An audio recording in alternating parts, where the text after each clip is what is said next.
Victoria Winters has returned to the great house at Collinwood, back from her strange and frightening adventure in the past. Now she and all those around her are haunted by the terrible events she witnessed in the year 1795. Events which may change the course of history and forever alter the destinies of all who live at Collinwood. And Barnabas Collins, fearful of what the future may bring, places his destiny in the hands of a stranger. Did Miss Winters say why she had changed her mind? Yes, she did. Why do you ask that? Is there by any chance anyone else? Yes. Would his name by any chance be Jeff Clark? How did you know that?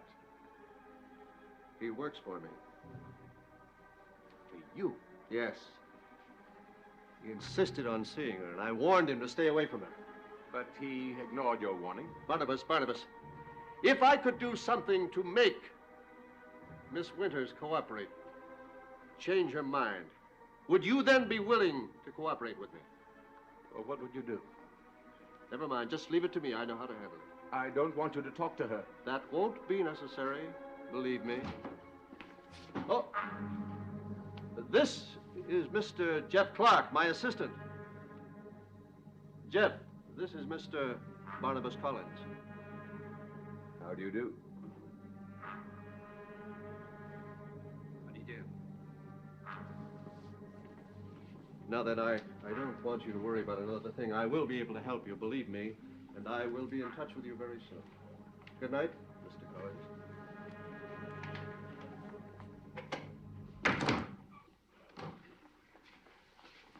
Good, you've got it.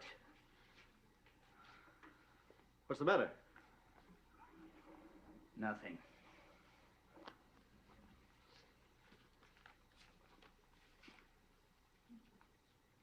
Oh, Jeff. Don't be so squeamish. Come have a look at it. It's a perfect specimen.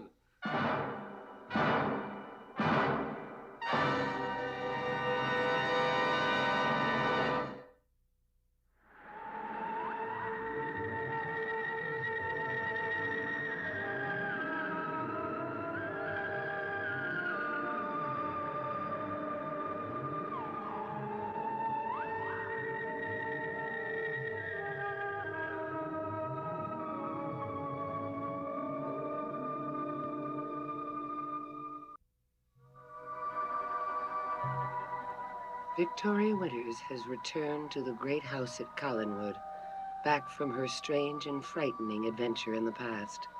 Now she and all those around her are haunted by the terrible events she witnessed in the year 1795. Events which may change the course of history and forever alter the destinies of all who live at Collinwood. On this night, in the home of a Collinsport doctor, Barnabas Collins hopes to learn how he can be free of the curse that has plagued him for almost 200 years. I had the feeling of being completely helpless, Doctor. That if I didn't get out of the house soon, I would have harmed Vicky. Well, that would have been a very grave mistake. Don't you think I realized that? Why do you suppose I came here as quickly as I could? Well, I'm glad you did. I'll arrange for immediate transfusion. How often are these transfusions going to be necessary, Doctor? For the time being, at least once a week. For the time being? Yes. I hope you're giving favorable consideration to that offer I made earlier today. About helping me with Victoria? Yes, in return for your cooperation with me. I'll need more time to think about that, Doctor. And I'll also need to know a great deal more about you and what you have in mind. What I have in mind, quite simply, is an opportunity for you to live a new life, free of this curse that's plagued you for so many years. But you haven't told me how you propose to do that. Suppose I were to tell you that you could have, if you wanted, the physical appearance of Jeff Clark. Do you think that is possible? No. I know it is possible. How do you know that? How I know is irrelevant at the moment. But does the idea appeal to you?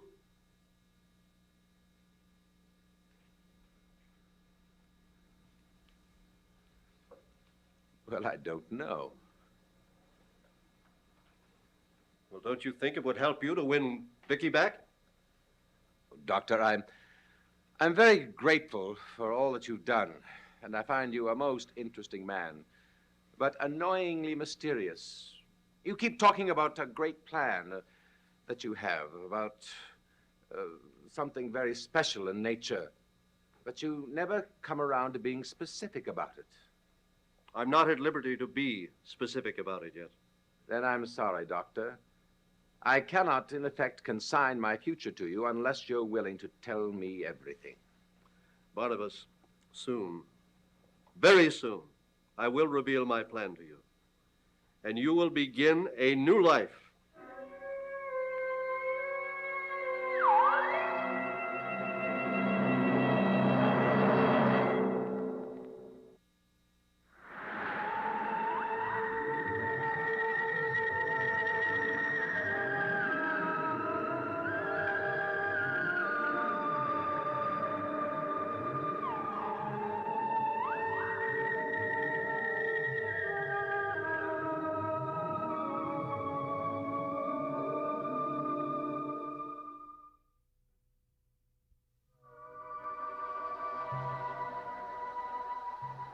At the great house of Collinwood, Victoria Winters has returned from her strange and haunting adventures in the past. But the terrible events she lived through in 1795 are beginning to change not only her life, but the lives of those around her. And the changes are like a devil's game. One man escapes an ancient curse, another disappears, and a painting he took with him is mysteriously returned, though he is not.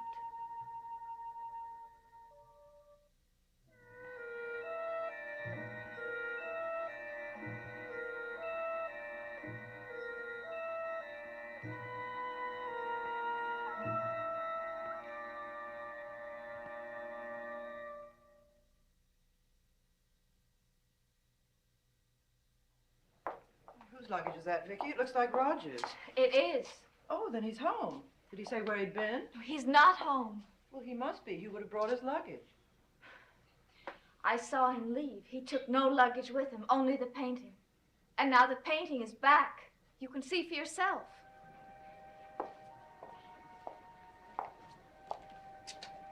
He's been here. If he had been here, he would have come to you or someone. Well, I should think so, but pictures don't just reappear and luggage doesn't pack itself. I'm going to talk to Mrs. Johnson. I already have. She's just as mystified as we are.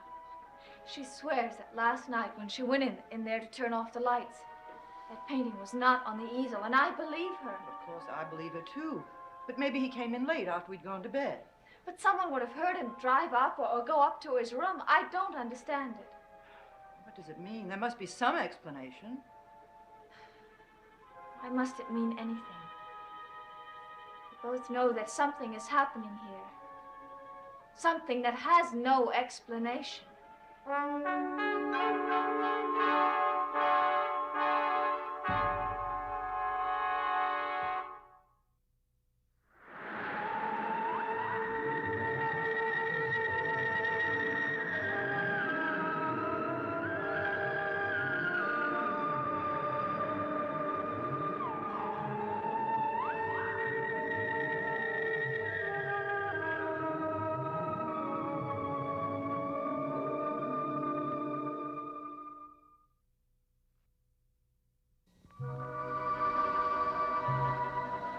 At the great house of Collinwood, Victoria Winters has returned from her strange and haunting adventure in the past. But the terrible events she lived through there are beginning to change not only her life, but the lives of those around her. For mysterious and unexplainable things are happening, events which make no sense, but must be part of some grand evil plan. And the latest is a sudden marriage between total strangers. Don, what's wrong? Oh, nothing, love, nothing at all. We don't know each other very well. But I do know you well enough to see that you're upset. No, I'm not. You know, your sister would have stopped us from marrying if she had known. No, she wouldn't have been able to. Roger, let's not go away. Of course, we've got to have our trip. I wouldn't enjoy it.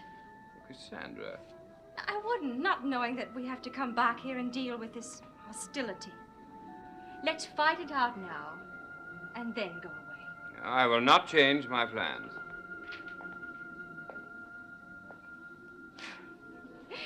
You're so used to doing things because you've decided to. If your mood changes, let your plans change too. Please. I need you. Then we'll forget all about the trip. Now, wait a minute, Roger?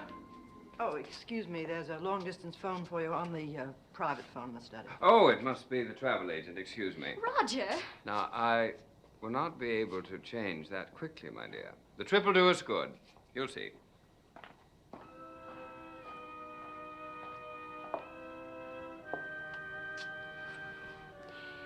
Shall we be frank with one another? We have to be. I know you don't approve of me. I don't approve of the marriage. Not because of you, I don't know you, but I do know my brother. That gives us something in common. I want him to be happy, do you? Well, of course. I'll do anything to make him happy. Well, then you'll have a chance to. Tell me how. You can have your marriage annulled.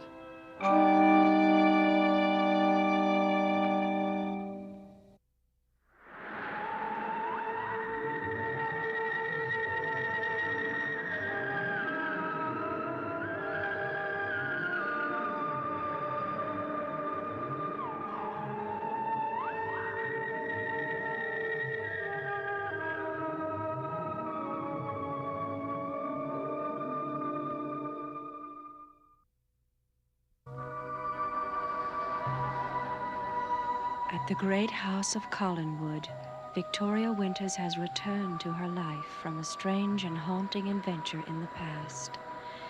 And those terrible events she lived through are beginning to change not only her life, but the lives of those around her. Now, a sudden marriage between strangers has brought a new threat to a man who has lived for 200 years. For he recognizes the new bride from the past, and he knows she is a witch who has returned to restore the curse he has escaped. Thank you.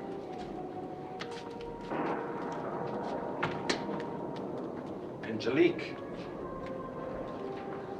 She may call herself Cassandra, but the handwriting is unmistakably Angelique. My dear Mr. Collins, I cannot understand your desire for secrecy.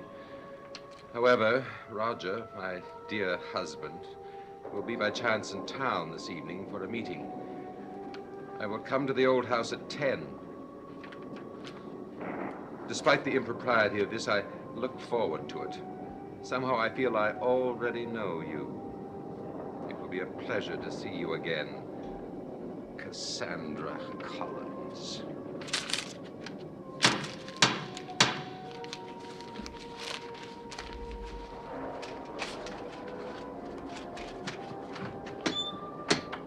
Collins? Professor Stokes, how nice to see you.